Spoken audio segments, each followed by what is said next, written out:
GOOGLEAt at least 8 people were either shot or stabbed from Friday. At least 8 people were either shot or stabbed from Friday night through until Sunday evening.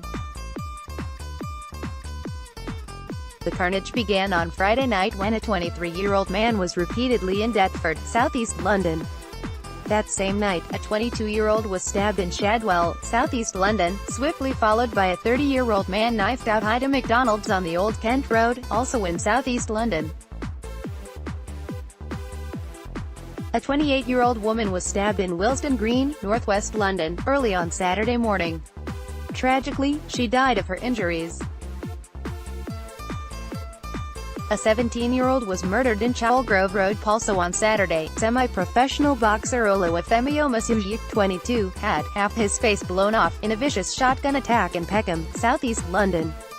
Mr. Omosuyi was sitting inside a car with friends just yards from his mother's house when he was blasted at, with sickening footage of the aftermath of the attack posted online. A second victim, aged 25, was also injured in the attack. Double shooting came hours after another man, 30, was slashed in broad daylight in Greenwich, also southeast London, and another in his 30s in Ilford, East London, at 4 a.m. The latter incident happened outside a police station. Police cordon off an East London road after a stabbing since the new year. 62 people have been killed in the capital as a direct result of the growing violence, with 37 of victims having been knifed to death. Up to 4 people were stabbed to death in London on New Year's Eve alone, and a shocking 22 were killed in the month of March. The spate of gun and life crime in the city has calls to urgently equip the police with stronger powers to be able to curb street crime. MPs said the majority of the violent disorder was being fueled by feuding gangs of drug-dealing young men, and said unless stronger powers were given to the police, Britain faced a summer of knife mayhem.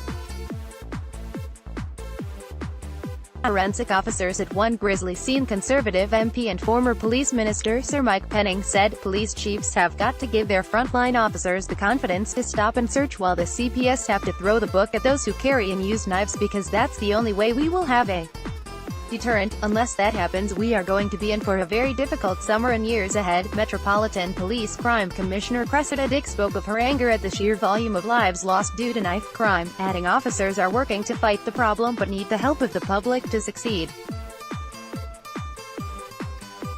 She said, I have spoken all too often at the anger I feel at the senseless waste of life, said Britain's most senior police officer. The frequency with which some of our young people are prepared to take each other's lives is shocking.